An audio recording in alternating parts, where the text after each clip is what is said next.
Welcome to Daily Cyber episode number 288.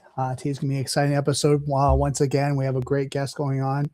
I wanted to say hopefully everyone is safe. I know there's a lot going on in the world right now with the power outages, the economics, things that are going on in Iran. So I just want to hope everyone is safe and, everyone's, doing well.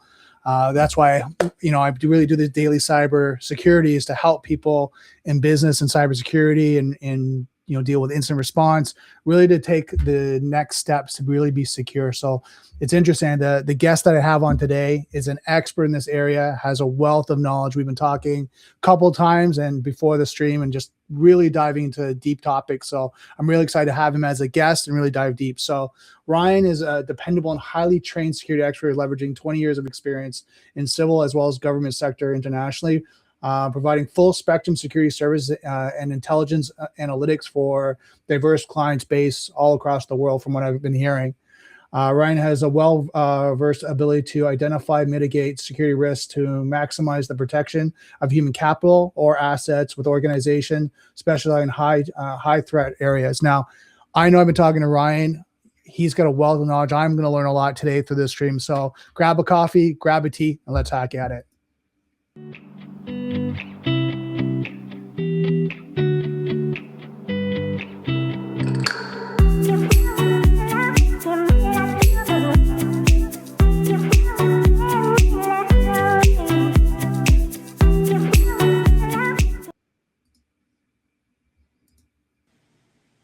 Welcome, Ryan. How you doing? Brandon, how you doing? I'm well. How are you? Pretty good. I mean, I'm sure as we were talking about, you're dealing with a lot right now, as everyone is. How's the week been for you? Been pretty busy? Yeah, busy is an understatement. It's a good type of busy, and thankfully we're able to help our clients make sense of what's going on and just solve the problems that come up. Now, just to let you know, we have a chat, just you and I, just below. Just to send you just a quick message. Okay. So now, one of the things I'm really excited to get into deep with you is because I know you have an expert background, like in all different areas of cybersecurity and what's going on. Given the advancement of technology, and I mean, you've seen the changes over the last 5 to 10 years. Do you think like businesses and owners really make changes current to the security posture that they need to do in today's technology? Do I think they make the changes? I think that the shifts are slow, if at all. Like with any, and it depends on the scale of the operation, right? Right. Something like a government, a large-scale corporation typically is a slower machine to move, even with dedicated cyber or physical security sections, for lack of a better term. I do think that there has to be a shift. What I have found from my discussions over the past, we'll call it 12 months, and it's important to note that with the, supercharging of efforts with the use of AI, 12 months now is the equivalent of 10 years technologically in terms of advancements, of yesteryear. So if you think about it, think about technology 5 years ago versus today. It's not even close to the same. It's just grown at a parabolic rate. So I think the threat model has fundamentally changed. And that is because the threats have shifted from opportunistic to more of a targeted and intelligence-driven apparatus. So right. They're not just, hoping to stumble upon something. They're doing their homework. And the vast majority of these breaches involve a human element. So they're not even attacking the technology anymore. I mean, they are, but I'd say more often than not, they're attacking the person. So instead of hacking the computer, they're hacking the person through social engineering. And that is supercharged by AI and the digital threads that connect us to social media and other open source intelligence vectors. Well, I think to your point, I think, it's easier to do social engineer someone as well with our technology. So it's kind of that ebbs and flows of one's taking over the other. And I think because like, and I think everyone watching this knows, we're so connected. Your information's out there. And then we talked about the on offline is that your bank account, your business, your email, your social sites are all connected. Calendar are all connected in some way, that there's some sort of data of information portfolio that if I was doing a reconnaissance on, John Smith, I could do it and find information, just open source intelligence, just by that alone, to get a baseline of where I'm starting from. Where do they work from LinkedIn? How long they've been there? What's their job? Who's other their connections? Maybe I see them on TikTok or Facebook or something like that. I can kind of look at their social circles, what they do for activities.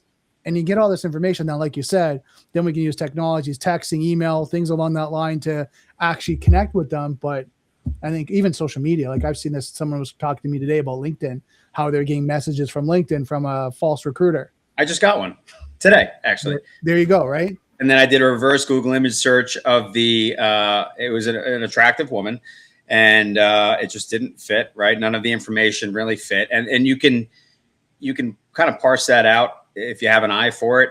But with AI, again, it is supercharged. You can ask AI to design you a LinkedIn profile that would mimic that of a Columbia graduate, 26 years of age with a background in these 3 companies. It'll create a very realistic, very realistic profile for you.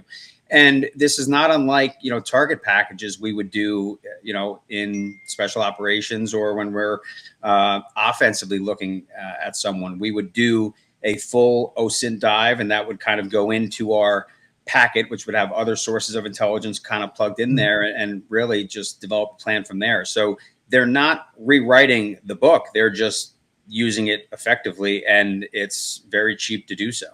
Well, I think the challenge that is too is that you've got both sides of the fence. You've got people doing it because they want to market, they want to have a better image, they want to do all that. Like, they're doing all that great stuff. So you kind of go, okay, great. Like, they're getting a better background, they're getting their little headshot, and they're improving the background of that, making it more visual. It's cleaning up the picture. Maybe they didn't have a good headshot picture, but now it looks really good. Yep. So you see that side. But like you said, then there's the other side. Are they catfishing you with someone's profile or different information, right? So I think you have to go through the balance of doing your due diligence. Well, we're always, and I'm quoting a buddy of mine. So a very good friend of mine owns a company, Arcadia Cognerati, and what they do is they specialize in what is called human behavior, pattern recognition, and analysis. It's a mouthful, but it is a very, very advanced system that it basically is the same from Boston to Budapest. Human beings are always on transmit, whether it's verbal or nonverbal. However, in a place like LinkedIn, in an ecosystem like LinkedIn, everybody is kind of trying to one up the person next to them. Pick me, no pick me, no pick me. So they're adding more and more information. For instance, I saw a profile yesterday, as a matter of fact, and I actually sent it to a buddy of mine because I couldn't believe it. I'm going to sanitize it as much as possible. It was an individual who works in law enforcement, but they were also prior military. And in their headline, they listed, of course, they're an expert at everything, right? Everybody's an expert at everything on LinkedIn. So the word has lost its meaning. But I digress. It also said that this individual had a top secret security clearance right in their headline. So now when because make no mistake, every country with collectors, which is everyone on the planet, even the major players, they are on LinkedIn, and they are trying to collect, and they are trying to collect from people where the information would be valuable. So if you say, hey, I'm John Smith and I work in this sector, and by the way, I have a top secret security clearance, and it even said a full scope. It even said the words full scope, meaning he went through the full polygraph and things like that. It just designates that it's a higher clearance, and that was listed on this person's public LinkedIn, which is just terrible. And nobody. And here's the other thing. Let's go down a layer deeper. None of his friends, none of his coworkers, nobody said, "Hey, dude, maybe you should think about changing that because it's an informational security issue." Right. Nobody said anything. Well, that's what I would assume, right? Like, my hypothesis would be someone in his, even at work, would say, we have to review your social sites to make sure there's no content or anything like that, and say, hold on, that's a flag. Like, you got to take that down. Like, I know for myself, I don't know about you. Like, I know you own your company, but I used to work for companies in the last, say, 10 years. They would do that. They would actually go through and scrape all my social sites to say, okay, yeah, you can't have this, you can't have that, you can't say this about this. Here's the write-up you need to have. Put that out there. We've approved that by legal. right? And you're like, okay, Yeah. like, yeah, that's, you know what? That's very uncommon, at least this side, this side of the house. I rarely hear companies doing that. And it is a zero cost. It costs $0 to do that. And right. the amount of information that we leak it's extraordinary. I recently, my concept of time is a bit askew. It's been busy, but there was a course I did for a baseball team, specifically the wives, and they were concerned about their awareness and being in new cities every week. So they asked me to come do what would equate to a situational awareness course. Mm-hmm. Now, to prep for that course, nobody likes sitting in PowerPoint classes. I don't, you don't, nobody does. Yeah. So I have to find a way to make it sticky, right? Create a memory emotion link. I have to do that quick so then I can build that rapport and you're going to listen and hang on to every point that I make.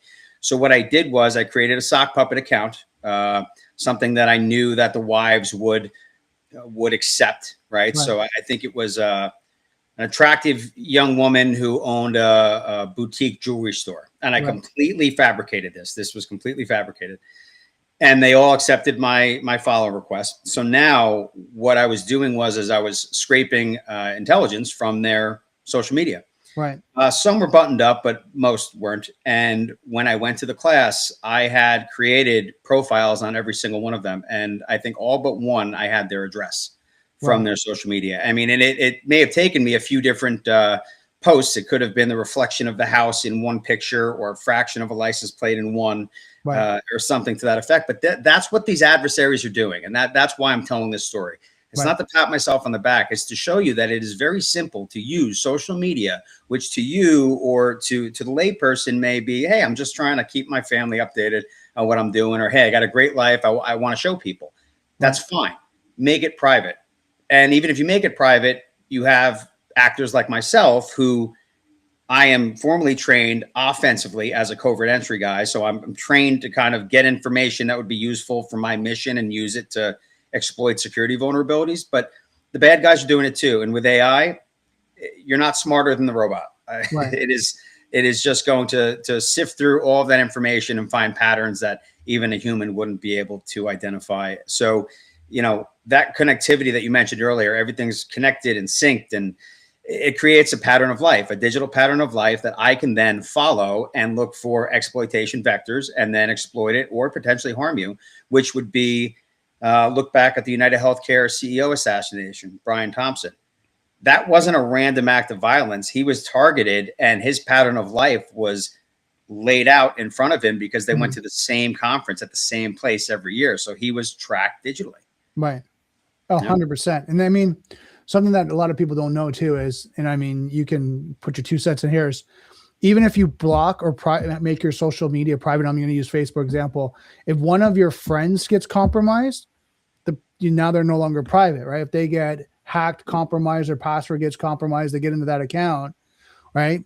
Then all of a sudden they're starting to see your posts, or if they like your friend and your friend is commenting and doing resharing your posts, then they see it on their feed. So, I mean, it's a layered approach, and a lot of times people don't think that deep. They only think first layer. Oh, I've got it private. It's locked. Only my friends and family members and coworkers and colleagues and people I went to high school with and junior school and kindergarten with all have access. And you're like, okay, did you notice how you expanded that network from your immediate people that family and friends, to colleagues, network, your school, people you went to kindergarten 20 years ago? Like, it's expanded. Yeah. And we always go 3 people removed. So, you go layers deeper, and that's exactly right. And that we're also seeing that in the business sector. And even with very high profile companies, there's been a few very high profile financial firms that have been hit recently with major breaches. And these are going to be the brand and reputational damage. That fallout's going to be going on for months. If they're publicly traded, you're going to see it in the share prices. But also in investor confidence. How many people are going to say, you know what, I may go to this firm because they take cybersecurity and information security a little more serious. But what they are doing is, and this is to elaborate on your point, where they're going to your friends and family that might not be as secure, or maybe they're just an easier target. They're going after the vendors. So Right. instead of going, let's say I wanted to gain access, and financial services is a top 3 target, just risk Right. versus reward, right? Well, they spend, or some spend, a decent amount of money on their cyber infrastructure. There are many small to medium sized independent wealth firms who really need to take a look at what they have going on and look at evolving their current posture, because the security of yesteryear is not effective anymore. You have harvest now, decrypt later that's going on. So you got post quantum things you have to think about, post quantum resilience, data harvesting, things like that. But let's say they don't want to target the financial advisory firm. What are they going to do? Well, they're going to target, I don't know, their vendor for marketing, or they're going to target their vendor for enter service, and that's it. And that's who they're going to target and try and ride that wave into, and potentially just change something as simple as direct deposit information. And it'll take you months to figure out that happened, because you'll just notice that payments didn't come through, and you'll give them some grace. And all of a sudden, hey, you're 2 payments late. Oh no, I paid you both months. Well, guess what? That money's offshore somewhere. And I've seen that happen. That's not I didn't make that up. That's happened many times. Well, I've dealt with customers that have that, where the ACH transfer kind of compromise, where, like you said, third-party downstream liability is real. From my perspective, I see it from MSPs or MSPs, right? MSSPs, managed security service providers, or MSPs, managed service providers, which is generally IT. I see on that side where they know they manage 100, 1,000 customers. So they get into their network and they have their remote service and their tools and all that into these customers. So now they have one point of access to 100 to 1,000 customers that they can now move laterally to. The other one, like you said, was the ACH transfer, where they're like, hey, I've changed my bank account information. I'm from company ABC. I've changed my bank account information. I know I have automatic deposit or transfers and all that going on. I need to update my account because my bank did blah, blah, blah, and I can't do it anymore. So here, can you do that? They do it. Like you said, the vendor calls 3 months later going, hey, you're in arrears. And they're like, what do you mean? What do you mean you're in arrears? We paid you. And sure enough, look at these AI deepfakes now. All they need, and it goes right back. Let's go back to social media again. If there's a 30-second clip of you talking into the camera, you can use AI now to deepfake what would be the equivalent of a FaceTime, right? So they could and this actually, you know what? Here's a story that hits close to home. I was talking with my father. My father is 69 years old. So let's just say he's not going to be coding any new apps anytime soon. Right. He's a retired Army guy. Technology and him aren't best friends, right? He types with one finger, and he's retired. So he's, you're not going to get much out of him. But I was speaking with him, and he just casually mentions, oh yeah, the other day I was sitting here and my phone rang and it was a FaceTime from my wife. I said, oh, okay. Did you not answer it because you didn't want to talk to her? He goes, no, she was sitting right next to me. I go, oh, okay. Right. We're going to have to get you locked down here. There was a data breach, and your number was there. And what they did was they did a very quick search. They found out who it was, probably already out there within the data breach, either your emergency contact or whatever, next of kin. And they got her information. The numbers are all out there. Our information is everywhere. That's what people need. If you could take one thing from this podcast, your information is everywhere. Right. It's the most valuable currency on the planet. If you give me $1, I can only buy something for $1, and now it's gone. Right. You give me a terabyte of data, the amount of money I can make from that is endless. I can do targeted marketing. I could do, if I'm a criminal, I can do exploitation efforts, right? So data is the most valuable currency on the planet time now, and it could be used in perpetuity. And once it's out forever. And let's not even get into the dark web, which is absolutely terrifying. Right. I've seen clients full social security numbers for sale on the dark web, which at that point, I just have to have them lock their credit down. Can you get it off? I go, no, not off the dark web. It's backed up 10 times, probably on 10 other forums that I haven't looked at yet. Oh, so, 100%. It hit close to home, because I'm like, man, my dad wouldn't know that. He wouldn't be able to tell if it was a decent deep fake. He would just wire money. Right. Hopefully he'd call me, and I had to tell him, hey, Dad, before you move any money anywhere, nobody's calling you asking for money. Right. Don't send money to anybody, not me, nobody. don't send money to anybody is basically what I told him. And not only that, just I got him on endpoint protection and on a VPN and everything else. I'm like, here's a whole bundle. That was interesting walking him through that process, but we got him set up. I've had the same thing, and I've like with my mom, and I told her, like, if anyone calls you and asks you for information, hang up and call me back. If it's information, access to a computer, hang up and call me, and then I'll walk you through what's next steps. And she goes, okay, well, it's a good thing you're telling me that because I had an incident. I'm like, okay, here we go. What happened? And she goes, well, Rogers called me and they need access to my computer. I'm like, so you're not with Rogers, are you? She's like, no, I'm with Bell. I'm like, so why is Rogers calling you to get access to your computer? She goes, I thought that, but I asked them a whole bunch of questions. I'm like, Mom, just hang up. Like, they could be recording, taking information. They're trying to get you to just keep talking, whatever it may be. Just hang up and call me.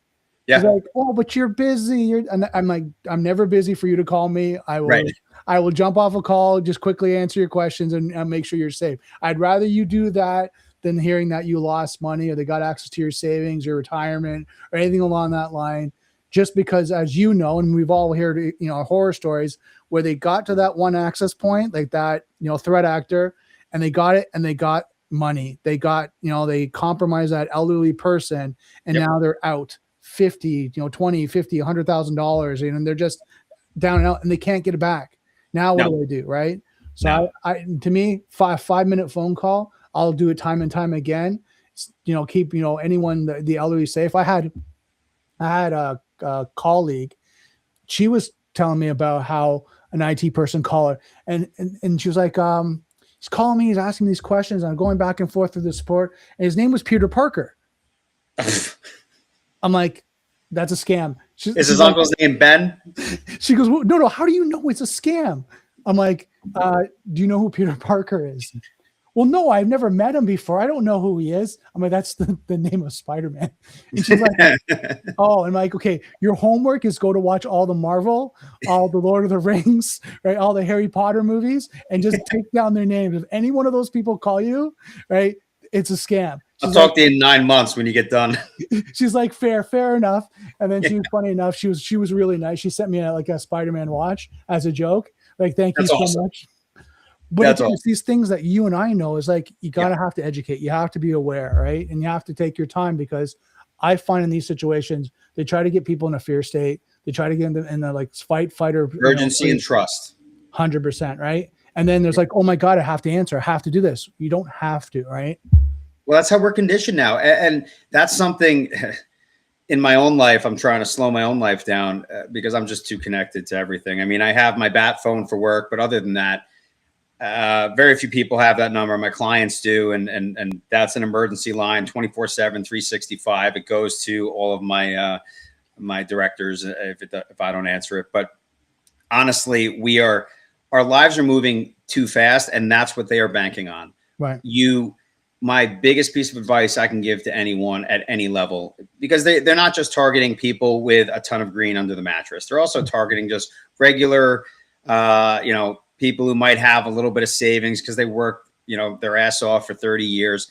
They'll target anybody. Right. Mm-hmm. And what I tell everyone is take a deep breath, take 3 and think for a second. Does this make sense? Is there something in your mind saying something about this doesn't sound right? Because the human mind is inherently lazy, right? That's why we have what's called heuristics. We'll take pieces of information and kind of put together what we think is going on based on, logical next steps, go back in our file folder. But our mind will try and protect us by having us burn as few calories as possible. And that's exacerbated should you think about how your body functions, right? Calories turn to energy. Well, if you haven't eaten or drank enough water that day, your brain is operating in first gear. So you're not going to be as quick.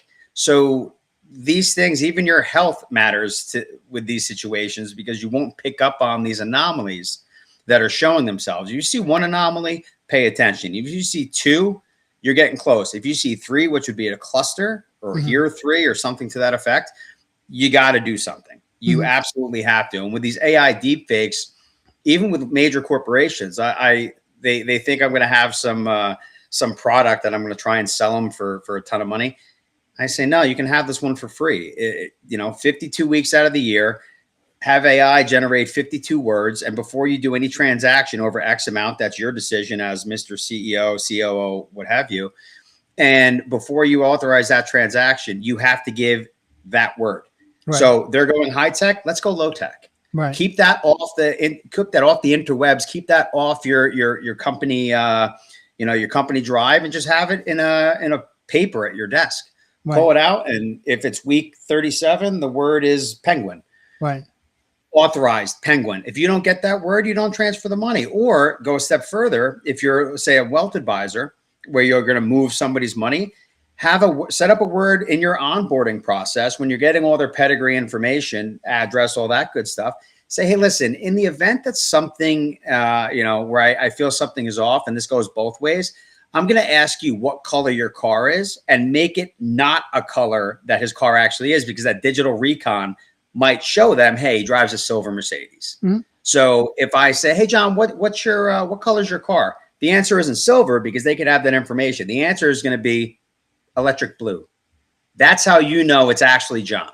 So I did one thing further than that. Mm-hmm. Go actually completely obscure from the actual answer. So if you're saying, hey, what color your car is, Fido. It's Sunny. It's Fido, and it's like a dog's name. So it's not 1-to-1. And don't have a dog named Fido. Don't make it completely obscure that no one would be able to kind of guess it, socially engineer, come close to. You said gray is your color, your car, but blue, you said blue's the color that you're going to say, but blue's your favorite color. And I can see it all through your social media. Very good point. Very good point. Yeah. So throw something, moon star, right? Like your color of your car, moon star, like something that you wouldn't even guess, because I found for myself was people were getting social engineered because they were using terms like that were still familiar with them, that you could do some reconnaissance and find out something close. Favorite book, movie they just watched, something, and you're like, okay, it's close. I'm wondering, and start kind of connecting the dots, right? Yeah. No, and think about it. Think about what we just discussed in 45 seconds. That costs $0. Imagine how high that security now for at least just the identity verification, we'll call it. Yeah. Think about how high your posture just went up by something that costs $0. 100%, right? It doesn't have to be expensive and technical. In fact, when things go high tech, I love going low tech. It's what I do in the field. If I'm operating, in other countries and I may not have access, or I don't want, I want to keep a low profile, you go low tech. Right. And that's the answer. And so have a hybrid system. Mm-hmm. Come up with a hybrid system where you're using high tech solutions, but it's less, like I said, it's more targeted and intelligence driven. So it's becoming less of a technology problem and more of a processes problem. Right. That's why they're targeting the individual, because getting past the technology is tough. Now they are designing tailor-made, exploits for what they know will be the most likely operating system. If you're trying to target, healthcare or financial services, they're not running Macs. They know that. They know what operating system you're using. Now, they may not know if it's E3, E5, what have you, but they're going to pick the tools for the job. Just like a handyman. If he's going to fix the pipes in your house, he's not going to come out with a jackhammer.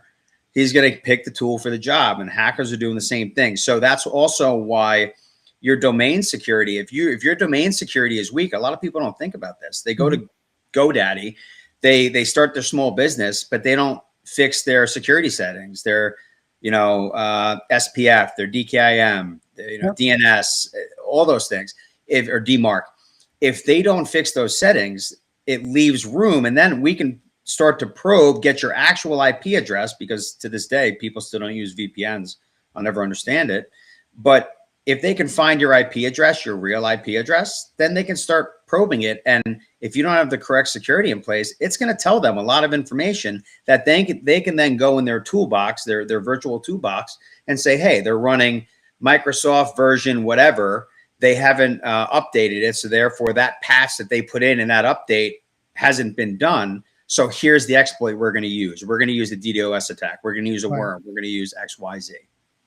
Well, the thing too is, depending on who's watching this, if you're executive to break into the industry, there's also public information that any vulnerability, as these companies are doing research, be it online information or dark web, they're saying how exploitable these critical high, medium, and low vulnerabilities are, right? Because now they're seeing online, like you're talking about, there's actually white papers on the threat actor side of, no, here's step by step of what to do.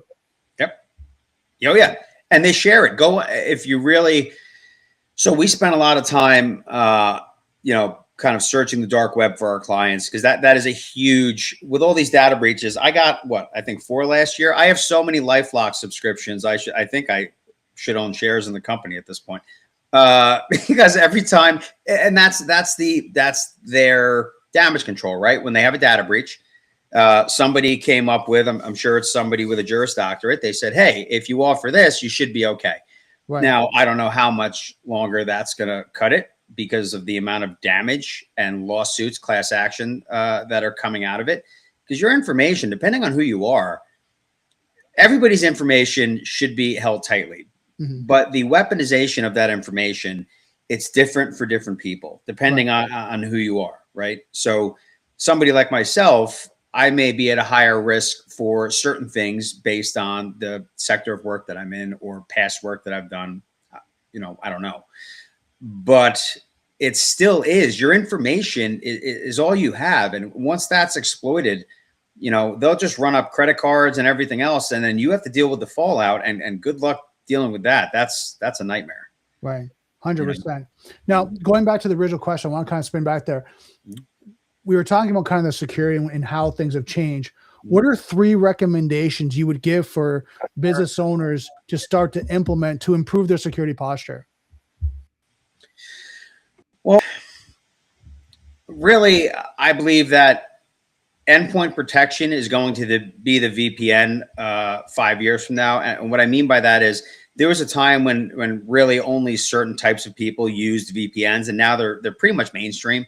You can they're included in a lot of subscriptions, or if you want to go higher level, I use Post Quantum Resilient just because of the nature of the work that I'm in. But VPN is number one. I mean, your whole infrastructure should be using VPNs. At the very least, it'll do a little bit of obfuscation. Also, like I said, the endpoint, I think endpoint protection is going to become mainstream. Mm-hmm.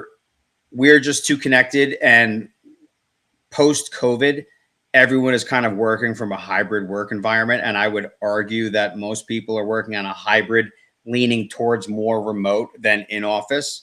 Very few companies are primarily in office. So endpoint protection is really, really important. And if you are using your home network for work, you have to have it configured correctly. And it's not just, I'll use Verizon as a for instance, you don't just take the router they give you, plug it in, and get ripping, right?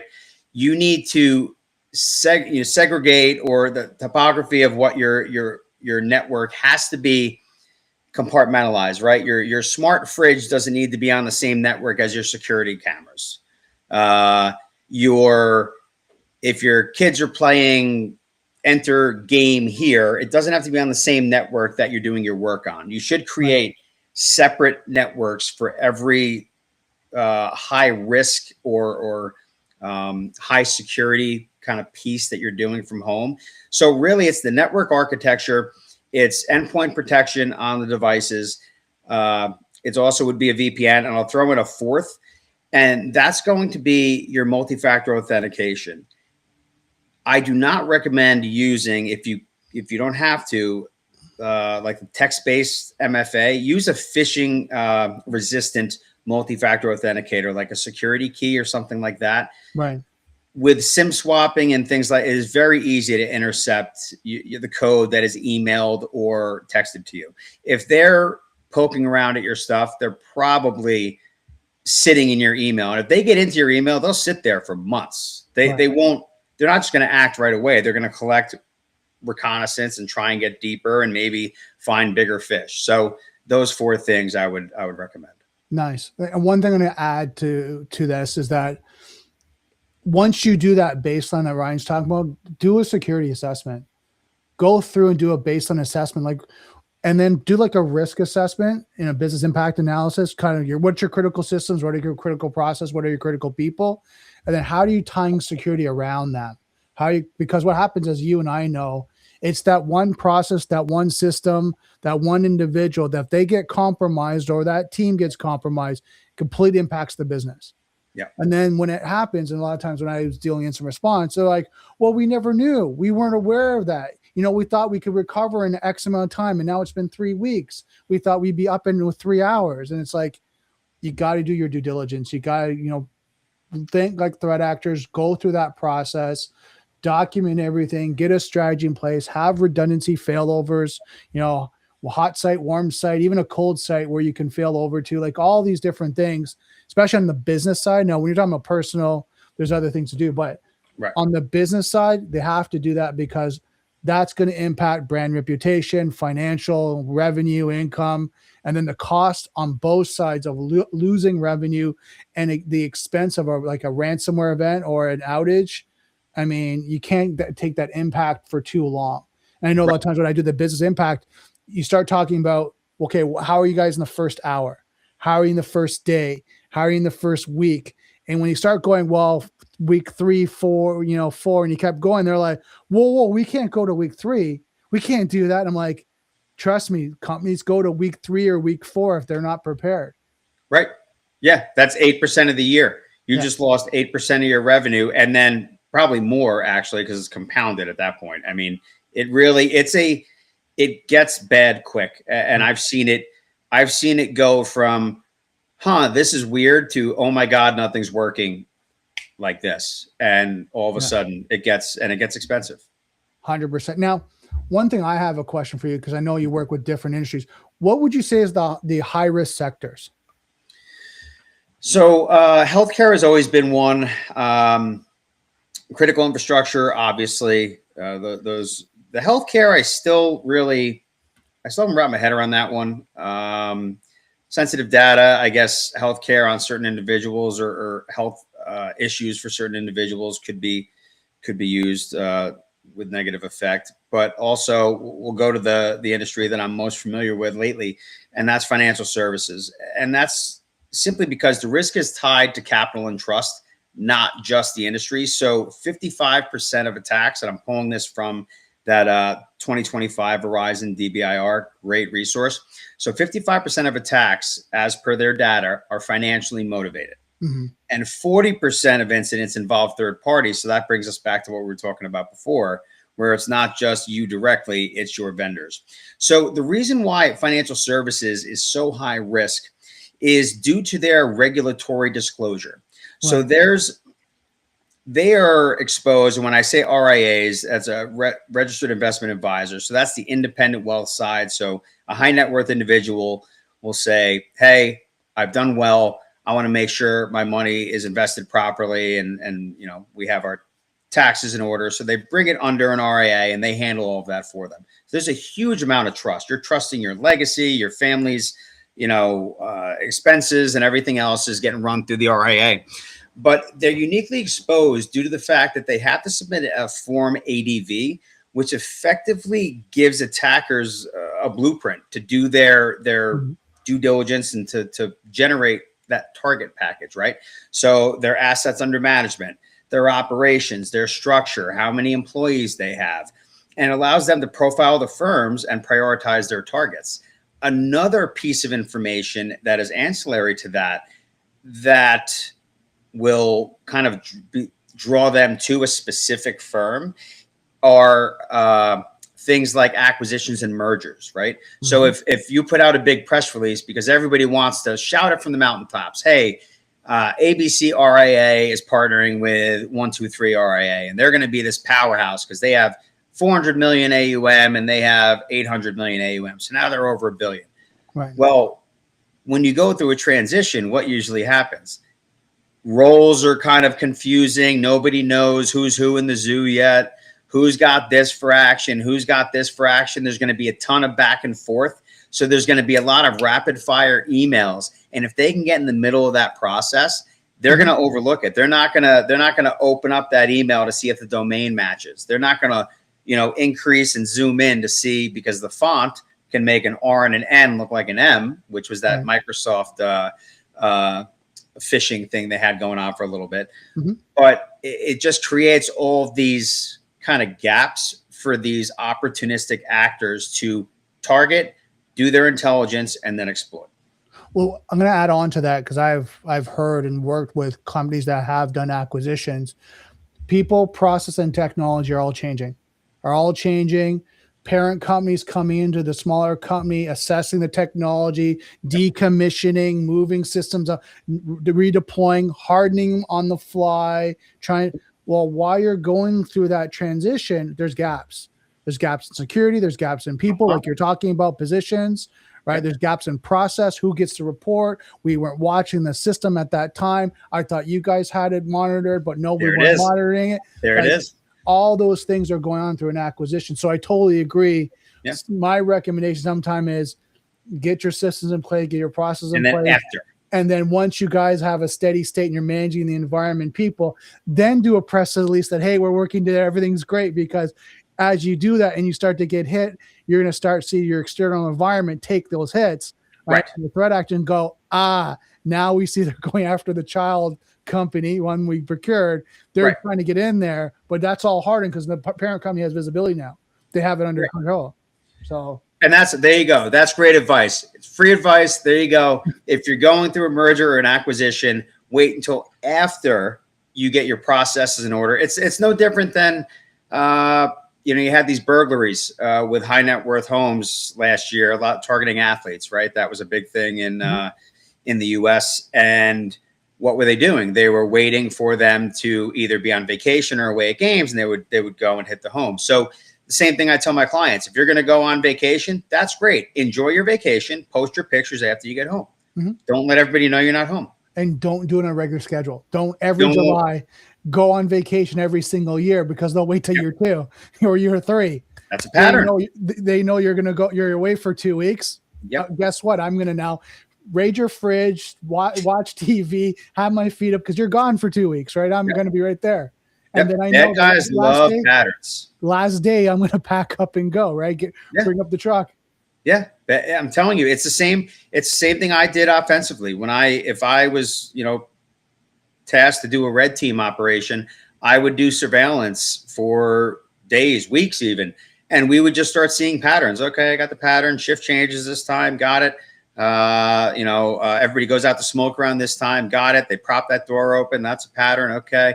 All right. Who's wearing their badges into the office? Great. And then you could even go a step further. I mean, hey, what bars do they go to after work for happy hour? Start chatting them up, and see what information you can get there, and then use that to plan your, infiltration.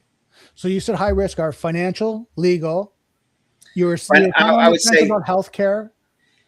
Healthcare, financial, critical infrastructure. Those would be, there's another one up there. I can't recall, but those would be the 3 that I'm really concerned with, that I really keep an eye on. Obviously government is high, but they're pretty bundled up. But yeah, critical infrastructure, energy too. Energy is a big one. Energy is a big one. So, and that also falls under critical infrastructure, but depending on where you fall in the hierarchy, if you're an energy company, but really, instead of looking for sectors, look at the benefit, right? So a lot of them are monetarily motivated. And then there is the hacktivism side of the house, which just wants to create as much damage as humanly possible. They're not really financially driven. They may make their money and then decide to go ideologue on this side. So also religious groups are big ones too. If you're, a large religious group, or if you're a nonprofit or something like that, I think that's one that's been increasing. I don't have any data to support that, but based on what I have heard through conversations, I'm hearing it more and more. So I would guess that religious-based organizations, nonprofits, and things of that nature are probably on the uptick as well. So one thing I want to add too is when I was at HP years and years ago, they had a security meeting and asked people to come out. They had videos, or it was the wolf. It was a YouTube video. You guys can do a search and look up the wolf. And they were showing can't remember the actor's name offhand, but it was one of the famous actors. He was a hacker, and they went through different scenarios of how they compromised. And one was a hospital, and they compromised the IT person by changing his prescription. They hacked into the pharmacy, changed his prescription, put him out of commission. Now they didn't hurt him or kill him, but he was tired. They put him to sleep. He ended up in the hospital when he was asleep. Well, then they hacked the company. They're trying to get hold of the IT guy who has the keys to the kingdom. And he's out in the hospital bed. No one can get a hold of him. They don't know what to do. And I think that was in mid 2000s. Yeah. That was my first introduction, like how bad it could get. Whoa, like that, if that's true and that medication is on that system, they could find out and do that because they did reconnaissance. What's that next step? Like how bad can it get? And then what about a defibrillator? That is a concern of mine. I know people who have those, and they do communicate. They have to carry around a second cell phone so it communicates with their cardiologist. Right. So that 100% could be attacked. Yeah. So if somebody think about heart monitor, anything that they're on the respirator, all that is connected through the network. Everything's connected, brother. And at any time you can I get it. In our line of work, people a lot of times like, you guys are just, until we're not, I've predicted quite a few things in my life, or I didn't predict, I should say more accurately. I've said, hey, you guys really should pay attention to this. And they're like, yeah, whatever. And all of a sudden I get a phone call. Hey, remember that thing you said? Yeah, it happened. And what should we do? Right. Oh, okay. And some of these things, I'm going to speak for myself and you can chime in. I don't want to be right. Like, I don't want to predict this and it actually happens. Right. I would rather be a movie that I watched and look, that's kind of cool. They can try to do that, but it's not possible. Where the sad part you and I know is a lot of times in the movies, like we're like, oh yeah, no, I dealt with that. Like that was an incident I had like 2 weeks ago. That's real. Like, I don't know if anyone's watched The Pit. They just did a scenario where they had a ransomware event and their hospital got compromised and they all went to, paper and pen and writing things on boards. And I'm like, yep, I've worked in talking to my wife. Yeah, no, I've gone through that. Like I've had a company hospital that I worked with that was going through the same thing. They had a ransomware event. Like, and I was like, yep, that's totally true. What they're doing. Well, they actually found it wasn't too long ago. Within the last decade, they were getting those big like transformers. They have them imported and built, and what they found inside of them was communication chips. So they were able to communicate back to the country of origin, and I'll let you guess to the country of origin. But but think about it. That should not have been in there, and I mean, it's getting in the weeds now. But there are plenty of things. Your charging banks. Technology can be great, but it also can be a little terrifying. I mean, I have things that look like one thing, but they do something completely different. So, and those are in the wild, and that's not something that I sat here with capacitors and a soldering gun and made myself. And I bought those, and they can be bought. I didn't have a special person to buy it from. I just went online and said, hey, this is cool. And I bought it. So they're out there in the wild, and you have to. Now, most people probably don't have to worry about things that deep, but I mean, if you're in a sector where there's a lot of money and influence being kind of being exerted, then you should pay attention at least. Oh, 100%. I mean, like, Faraday bags. Buy a Faraday bag. There's a tip. Faraday bags. Buy your own chargers. Yep. Oh God, yeah. Right, because I've heard that about airports on their plugging. Oh, hey, can I borrow your? Oh, yeah, sure. And they're like, my data got lost. I don't know what I did. It's like, okay, hold on. Did you borrow someone's charger? Yeah. Right. Use a data blocker. That's another. It's $10 on Amazon, guys. Buy data blockers. It just removes the pins that transmit data. It just transmits electricity. So you plug your cord into the data blocker, and that goes into the source. Yeah, 100%. Yeah, there's all these different things to be aware of. Mm-hmm. Now, that being said, what's the future outlook? So what are you predicting over the next, 6 months, 1 year, 3 years, 5 years? The outlook, it's hard for me to say. what I have ran into in a lot of different firms is number one, it depends on the sector you're working in, the average age of the decision makers, right? So look at the average age of the C-suite personnel. This is not a knock on anybody. It is, there are just, my nephew is better with an iPad than I am. I am not an iPad guy. I don't run Mac systems. So if you give me an iPad, I'm going to hand it to my nephew and say, get me to this real quick, because he'll just boom, boom, boom. He's 5 years old. Right.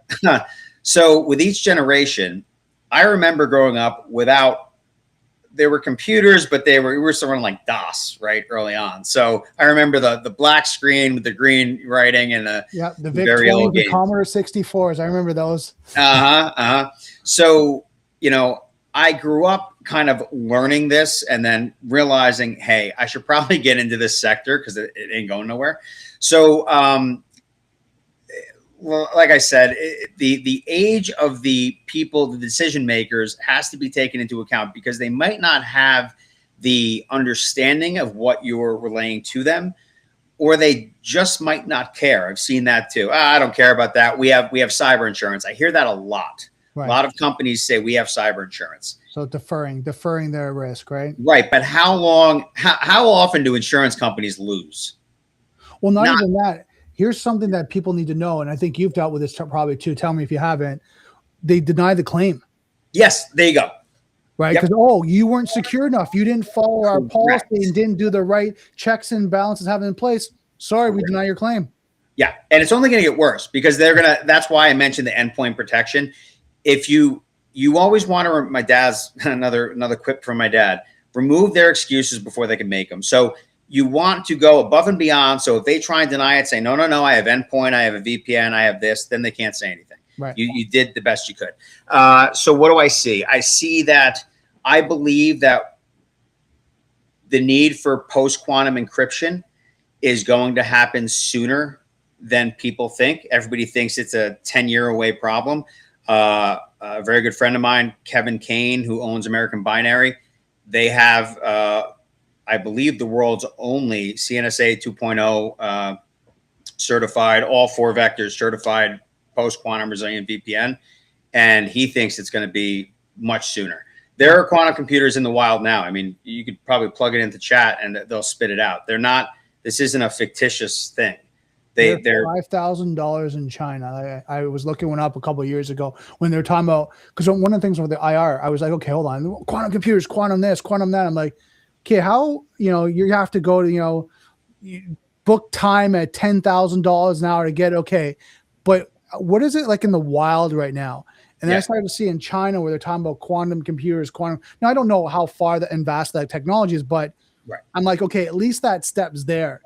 It's there. Yeah. Yeah, it's there. And the harvesting of data, that's what that really terrifies me. Think about it. Every packet, every financial transaction, every health record, everything every text message, everything you could ever want private is being harvested and can be decrypted with a quantum computer in due time. So passwords. There you go. Brute forcing the passwords. You can go to that site, how secure my password is, and they tell you, oh, it's 1 billion years, right? Because it's 25 character special code. But then you look at a quantum computer. Well, that now is like 15 minutes. Right. Like what just happened? Right. Oracle just did an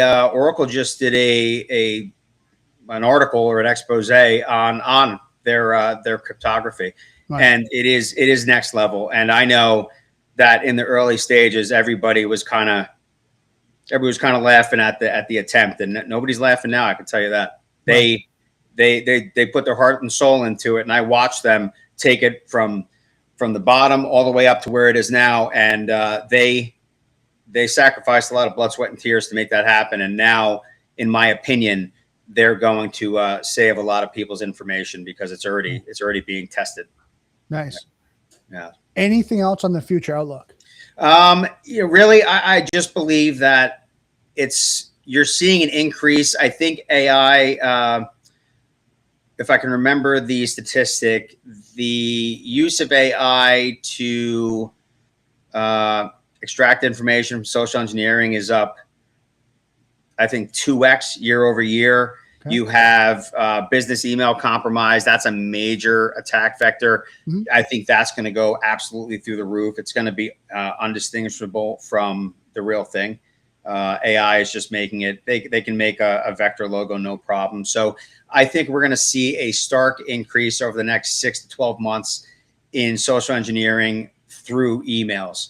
And then going from there, I think the attacks are going to get more sophisticated, just due to the fact that I think most organizations are still kind of hanging on to those old technology based. They're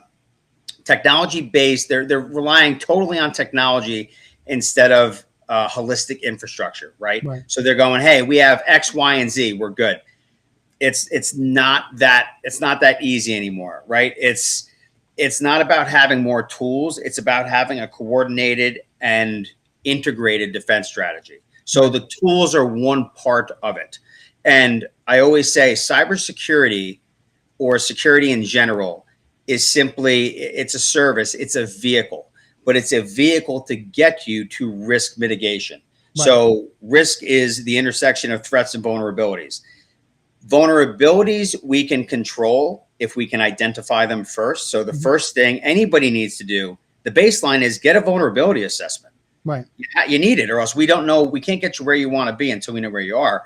But the threats are increasing at such a fast pace now due to AI, and they had that Claude, the leak on that Claude code. And let me tell you something, that's powerful.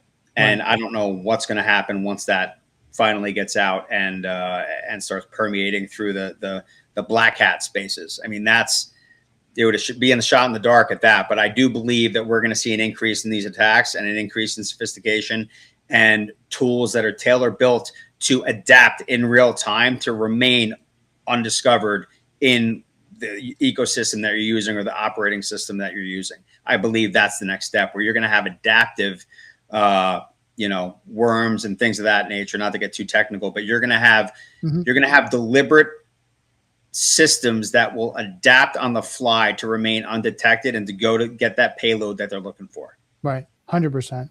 Yeah. Now, one thing I'm going to add too is, because I think for AI, there's two sides of it. There's the actual threat actor side, but there's also the corporate side where they're giving away data and information to tools like that, because innovation, automation, integration, efficiency, reducing costs and improving ROI. That side of the business too, I think they're giving away too much without the due diligence side. Right? If you find a tool, and I want to be very clear, I'm not saying don't do AI. I know some people go, oh, well, you're against it. I'm not saying don't do that. I'm saying do it in a secure manner where you can control the access to your data, where everything's being stored, right? And you've done your proof of concept, you've done your due diligence, and then start incorporating it. And I think that's both sides, like you said, and I totally agree on the threat actor side. But I also think as the company sometimes are rushing to be innovative too quickly when it comes to AI. Oh, I've seen it. I sat in an AI summit last year, and everyone was talking about how it could improve everything, right? They're just going down the list. Oh, it can improve this and automate this, and we could have more hours for this and all. And I'm just sitting there quietly in the corner, and everybody, and they're right. Everything they were saying was right, that you can automate these processes. And I waited till there was a break in the conversation. I raised my hand like a good little student, and I said, hey, this is all great, but is anybody thinking about the other side of the coin? With every advantage, there's an exploitation. So you can't look at just the good stuff. You have to then say, okay, this is all great, and then turn to somebody like you or me and go, all right, go ahead and ruin it for us. And then we sit there and go, all right, well, we're going to start poking holes in your stuff. And it comes from a place of I genuinely want, I love AI. I use AI all the time. I think it's great. I think it's like having a little super wizard in your pocket. You ask a random question, he's going to give you more information you could ever want to know about the mating habits of penguins, because that's what popped into your head. But you have to respect it. And technology, I think it's a double-edged sword, and everyone is just trying to get faster, smarter, quicker, one-click buys. But you're not considering all the connectivity it has. Even when I use AI, I don't give it access to my computer. Right. I use it on a browser. A lot of people will just connect it to everything. They're like, this is great. It's connected to everything. I'm like, oh, I don't recommend that. Right. Not now, not yet. It's too new. It's in its infancy. We don't know. We don't know as much about it as we should. We haven't done enough due diligence. There's not enough information out there. Well, I think the one thing is you and I know is probably people are not reading the terms and service to say what access it has when they install it. We have access to your camera, your phone, your contacts, like it goes through. We have access to the files on the phone, any daily transfer, email, like all the applications, we have access. Yep. But you're not reading that where it's, and then you and I know, oh, they get compromised and they go back to the company. They go, oh, sorry, it's part of the terms and service. We have access to everything. Right. What do you mean? I didn't know that. Right. Or what about, think about it, even to take that a step further, ad tech data, right? Like I said, data is the most valuable currency on the planet, but you can find out where somebody is pretty close to the meter based on what information or locations are being leaked by apps on your phone. Oh, 100%. Now, with that being said, any closing thoughts, takeaways? Yeah, I have a few here that I wrote down.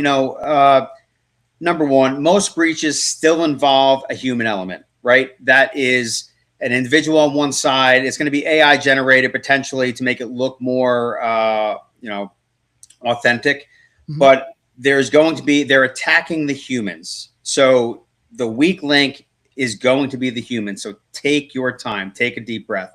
The next is AI is making attacks more convincing, not just more frequent. I just alluded to it, but it is making it harder to identify those from some second hand follow-up, right? Attackers, this is huge. Attackers are doing reconnaissance. They're not guessing anymore. It's not a blind shotgun pattern. They are using information to target you and to learn information about you so they can build that trust. At the same time, they're building that urgency to get you to click on that link or to give them access. And for the financial folks, your ADV gives the attackers a blueprint to profile firms. So that information that you release, whether it's press releases or through your firm ADV, you're giving them the blueprint to do the recon and to target you. So just be cognizant of that. And I think, to your point, the human element, people need to do that security risk assessment and do it holistically, because you're totally right. Someone's tired, fatigued, they're not thinking, they're stressed, they're going from meeting to meeting, they're answering things quickly, they're going to make mistakes. Yeah. Right? I talked to so many people where they go after an incident, you go, okay, we're going to go through just a debriefing. Did you know? Yeah, I knew I wasn't supposed to click, and I knew I wasn't supposed to do that. And you're like, I get it. What happened? I was going from meeting to meeting. I had 5 minutes. I had to answer all the emails. I just saw I had like 17 just come in. I was trying to catch up quickly, and I did, and I answered that, and there was an incident, right? So you kind of, like you said, take a step back, take a breather. Even what I say is like block time that you just answer emails. All right, don't go to the meetings, don't do that. Just do that. Answer your emails at time, because then you're focused. Nothing's distraction. You're completely focused, and you have that block time. Because again, I know myself, and I'm all busy business people are all doing that. They're in a meeting, they're answering emails while getting texts, while listening to the meeting, while contributing, doing 3-4 things at the same time. And then they do one thing, and all of a sudden there's what just happened. Yeah, oh, damn it. I knew I shouldn't have done that. Right. But they know better, right? Most people now, because of cybersecurity risk training, people like you and I are constantly going into companies and training them. They're going through know before and all that proof point training constantly. It's front and center. I find now in the stage, they're just overwhelmed. They're doing too much. Yes. That's 100% it. And if you look at the latest breach data, the common theme isn't the technology failure. It's how effectively the attackers are targeting the people and relationships. 100%. Totally agree with that. Yeah. Awesome. So I'm going to put up here, if anyone wants to connect with Ryan, I got his LinkedIn profile. Take a screenshot, because I know there's some numbers and letters, numbers, and all that. So take that if you guys want to reach out to him. Next, Sparrow Risk Group, connect to his organization company, www.sparrowrg.com. Reach out to Ryan. I know Ryan's a wealth of information. You guys have any questions? Ryan, thank you so much. This was amazing. I learned a lot from our conversation. I appreciate it. Thank you.